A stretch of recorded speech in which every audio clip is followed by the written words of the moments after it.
Bonjour tout le monde. Une nouvelle leçon de grammaire intitulée La cause. On commence toujours par la première séance. J'observe et je découvre. Regardez avec moi les trois phrases que nous avons. Anis est pour la technologie.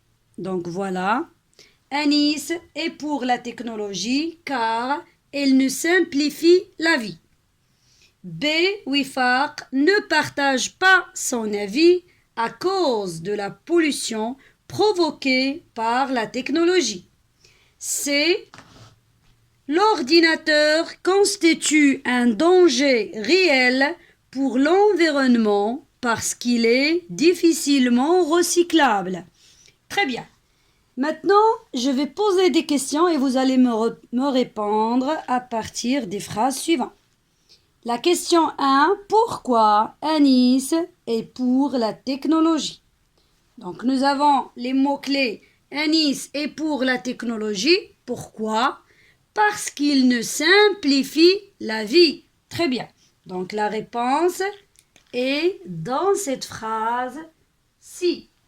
Bravo. La deuxième phrase maintenant. Pourquoi Wifaq ne partage pas son avis? Pourquoi Wifaq ne partage pas son avis?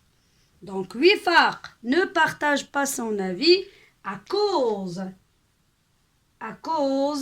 de la pollution provoquée par la technologie. Toujours la réponse est dans la même phrase. Question 3 maintenant. Pourquoi l'ordinateur constitue un danger réel pour l'environnement? Voilà, donc les mots-clés. L'ordinateur constitue un danger réel pour l'environnement parce qu'il est difficilement recyclable. C'est clair? Très bien. Donc, regardez bien les trois réponses que vous m'avez données. Par quoi ils commencent-elles? Donc, par quoi commencent ces trois réponses entre les deux crochets? Donc, nous avons l'expression ou bien le mot car. Nous avons aussi à cause de et parce que. C'est clair? Très bien. Donc, ces mots-là, ils expriment quoi? Ils expriment quoi? Très bien. Donc, ils répondent d'abord à la question pourquoi. Donc, ils expriment la cause. Ils expriment la cause. C'est clair? Très bien. Donc, à partir des phrases, à partir de ces trois phrases que je vous ai données, donc les expressions utilisées pour exprimer la cause sont car, à cause de, parce que. Il y en a, bien sûr, d'autres expressions et d'autres mots. Donc, comme, par exemple, puisque, comme, grâce à, ainsi de suite. D'accord? Très bien. Maintenant, regardez, après car, qu'est-ce qu'il y a? Est-ce qu'il y a, après car, est-ce qu'il y a un nom ou bien un prénom ou bien quoi? Donc, après car, il y a elle, c'est un pronom personnel sujet, c'est-à-dire qu'il y a obligatoirement un verbe. C'est clair? Donc, après car, il y a une phrase. Sujet, verbe, complément. Après, maintenant, à cause de. Est-ce qu'il y a un sujet? Bon, la pollution, on peut dire que c'est un sujet, mais est-ce qu'il s'agit d'un pronom? Non, il s'agit d'un nom. C'est clair? Après, parce que, oui, c'est un pronom personnel sujet et obligatoirement, il y a un verbe. Donc, c'est une phrase. On a un pronom personnel sujet, un verbe et un adverbe et un attribut de sujet. C'est clair? Très bien. Donc, maintenant, on passe au tableau récapitulatif, toujours. Oui, c'est bien. Regardez maintenant. Deuxième étape de la leçon, c'est la compréhension et la conceptualisation. On va essayer de regarder d'abord la cause Qu'est-ce que ça veut dire la cause? C'est la réponse à la question pourquoi. D'accord? Donc, quand on répond à la question pourquoi, c'est ça la cause. Les expressions qu'on emploie pour exprimer la cause, nous avons en premier lieu car ou bien parce que. Car ou bien parce que. Suivez avec moi l'exemple. Ahmed est absent. Ahmed est absent. Pourquoi? Car il est malade. Ou bien parce qu'il est malade. D'accord? Toujours car et parce que. On doit les mettre au centre, au milieu de la phrase. D'accord? C'est bien. Pour l'expression comme, elle est toujours au début de la phrase et toujours elle est suivie de la cause. C'est-à-dire, je ne vais pas dire comme Ahmed est absent. Non, ça, c'est pas la cause.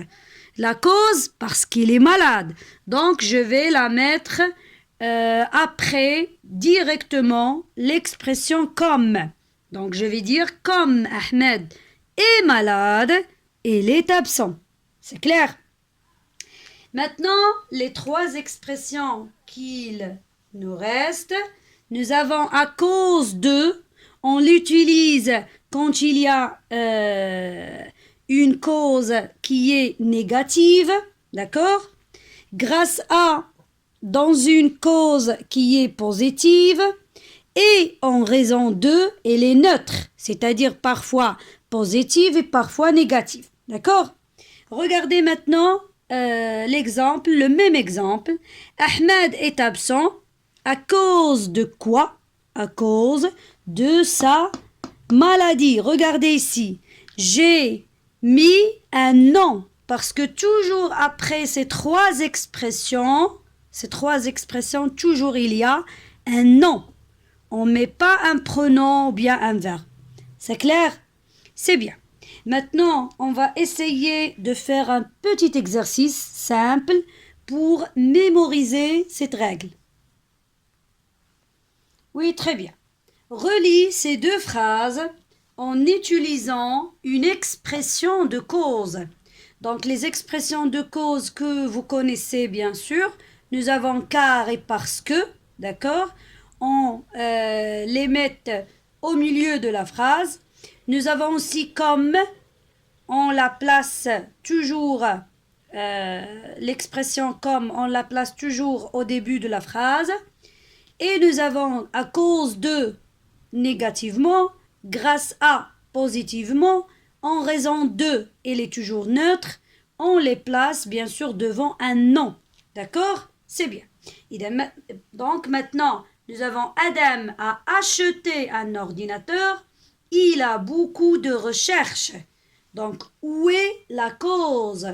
Où est la phrase qui exprime la cause? Est-ce qu'on peut dire pourquoi Adam a acheté un ordinateur? Ou bien est-ce qu'on peut dire et pourquoi il a beaucoup de recherches? Donc, nous avons la réponse de pourquoi Adam a acheté un ordinateur. Il a acheté un ordinateur parce qu'il a beaucoup de recherches. Et non pas parce qu'il a beaucoup de recherches. Il a beaucoup de recherches parce que Adam a acheté un... Non. Donc, on va d'abord commencer par cette phrase, la première phrase. On va essayer de effacer le point et on va écrire car ou bien parce que, comme vous voulez. Et on va mettre i en minuscule. Et si vous écrivez parce que, comme ça, vous devez mettre apostrophe parce que nous avons une voyelle. Donc, la phrase sera Adam a acheté un ordinateur car il a beaucoup de recherches ou bien parce qu'il a beaucoup de recherches. Si vous utilisez comme, vous allez dire comme Adam. Toujours on détermine le pronom d'abord par Adam. Comme Adam a beaucoup de recherches, il a acheté un ordinateur. C'est clair? Très bien. On se verra dans une autre vidéo. Au revoir.